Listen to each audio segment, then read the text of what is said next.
Welcome to the Leaderonomics show. Today we have the immense pleasure of having with us Sahar Hashemi. She is an entrepreneurial innovation expert. What a mouthful. But if you've ever heard of Coffee Republic, it's UK's first ever coffee bar chain, and this is the woman who is behind it. She's also the founder of Skinny Candy, and thank you so much for being with us today. Welcome to Malaysia. I love being here, I must say. It's an enchanting place. Is this your first time here? I came briefly about 10 years ago, so yes, it's probably my first time. Okay. So like I mentioned earlier, I really enjoyed your talk this morning. It was really fantastic. But I'd like to get to know your background a little bit more, because you were a lawyer in a very prestigious law firm, and then you left that life behind to start up Coffee Republic. What provoked that change? Well, I think I realized being a lawyer that it wasn't suited to me, and I think I really genuinely believe that in this day and age, you should do something that really suits your personality, so you could be you doing it, and something that comes naturally, And I love my training as a lawyer, but once I qualified, I remember comparing myself to others and thinking, this is so natural for them, and I felt it just wasn't.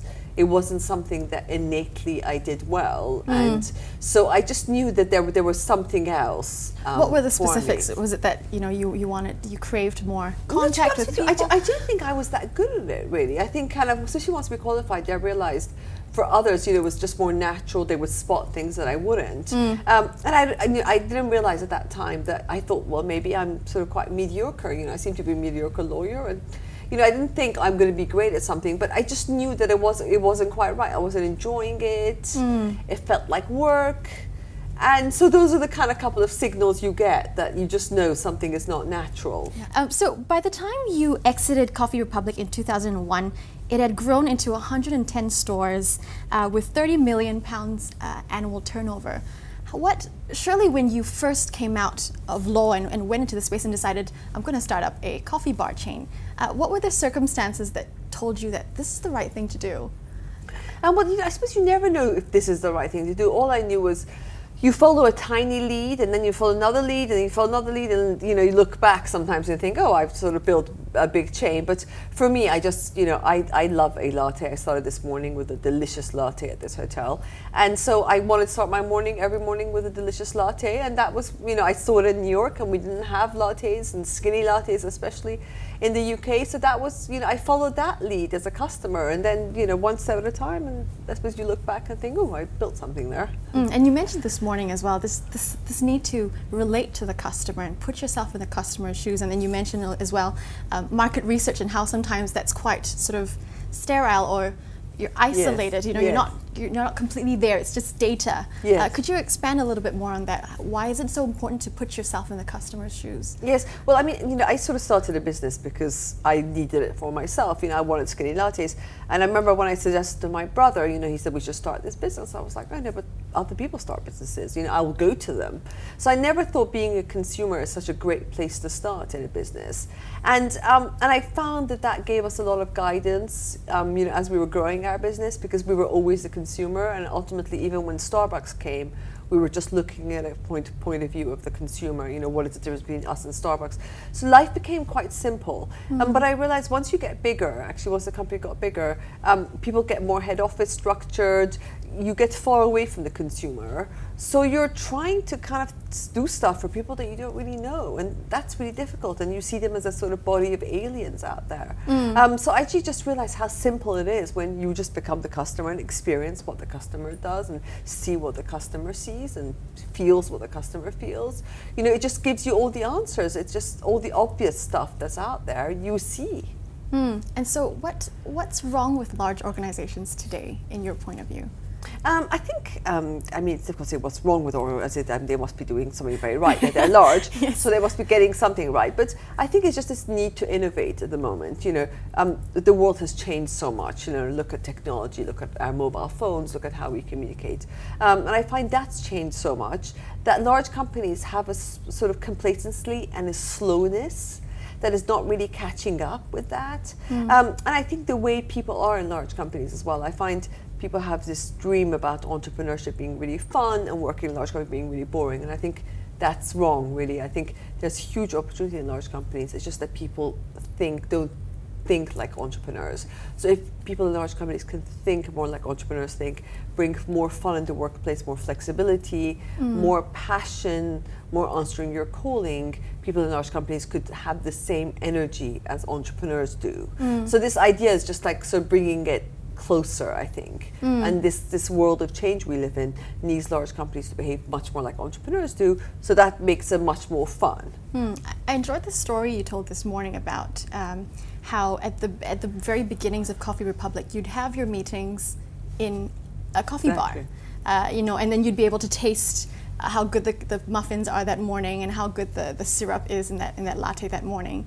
But then you sort of transitioned to headquarters, and then there was a separation between what was happening on the ground and what was, you know, happening in headquarters. That's right. Now, how are you saying that companies should structure themselves differently? Do you have any advice on how large companies can structure themselves so they can maintain proximity with the customers? Yes, that's right. I mean, it's a great point, actually. That's the thing about large companies is it's almost like, where do people feel, you know, it all happens in large companies? In the head office.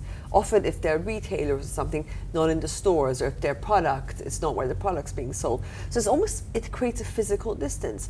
And the problem is, which I mentioned this morning with bureaucracy, is people are too busy. You know, bureaucracy keeps you very busy. Everyone's incredibly busy doing the stuff, going to the meetings, having the conference calls. They don't have enough time to be out there seeing the customer. And I remember that at Coffee Republic, you know, we were busy at the head office. I had to turn up for the 10 o'clock meeting. So, you know, me spending an hour in the store smelling around and seeing what was wrong, there was no time for it. And if I mentioned it to people, they were like, oh, we're too busy. You know, you understand, we're running a company. How do you prevent that? Yeah, I mean, you just got to prioritize it and just see how important it is. And it's just got to go from the top down, everyone realizing how important it is from the CEO down to be very close to the customer, to have enough time to spend with customers, to bring that true empathy with customers. And as companies just need to prioritize that. I mentioned Starbucks, I think, kind of earlier. You know, Howard Schultz of Starbucks visits 26 stores of individual branches a week. You know, when the CEO does that, when that message goes across the company, that's the message people realize it's what's happening out there that's important, not necessarily in the head office. I want to pick up on a point that you raised. Now, there's a statement that you said, somebody brought up a question of how did you persevere through the many no's that you received? And you said no is just someone's opinion. And then you brought up the fact that Dyson had gone through 5,127 prototypes.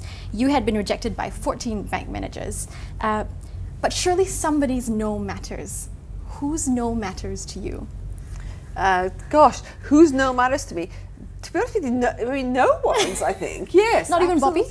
Because Bobby just has, you know, if I've got an idea, Bobby's busy with his own ideas now. Okay. He's going to say, oh, I'm not sure. So I don't really, to be honest with you, I don't even ask. I was reading about this amazing lady, Sarah Blakely, who invented the Spanx, you know, the sort of Spanx, those kind of rather things that shape your figure.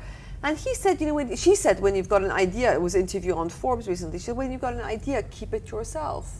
Because that's the problem. It's just, you know, people always say no to ideas, and it just starts kind of eating away at you. So you better keep your idea to yourself, because you've had time to think about it, research it. And as long as you've convinced yourself, sort of, that it's okay, then why go to others? But some people genuinely have bad ideas. I mean, you have obviously great instincts, but what about people who just, you know, they don't have a good idea, but they're just not listening to people around them? So who should they be listening to? Whose no really counts or should count? I think, I mean, you know, what you need to do is just, I often get this where people say, oh, actually, you're an entrepreneur. Can I ask your advice? I've got this business idea. Do you think it's right? And I'm like, how on earth would I know?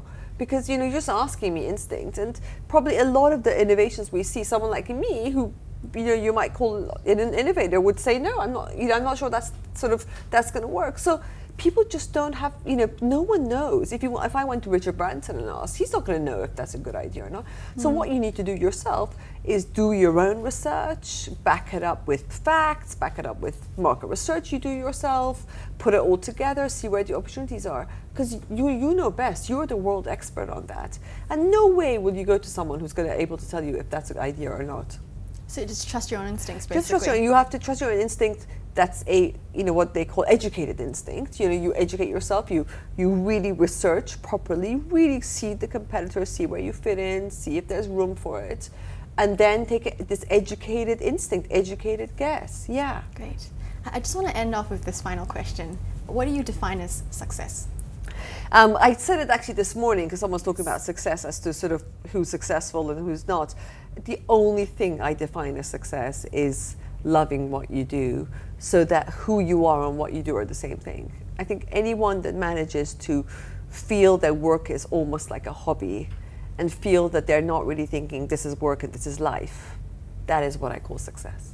Nothing else. So what you say, like you're able to bring 100% of yourself, whether it's a Monday or a Sunday. Absolutely. Just you never know. You know, people ask me a lot about work-life balance, and I'm like, what's that? You know, just sort of, they're all, you know, especially with technology now, work and life are encroaching into each other. So the great thing is when you're not really sure when you're working and when you're playing, it's all a bit the same. That's the ideal. Yes, exactly. That's what I call success. Thank you. Well, thank you so much for your time. Pleasure. It's been an absolute pleasure. Thank you for your question. Thank you.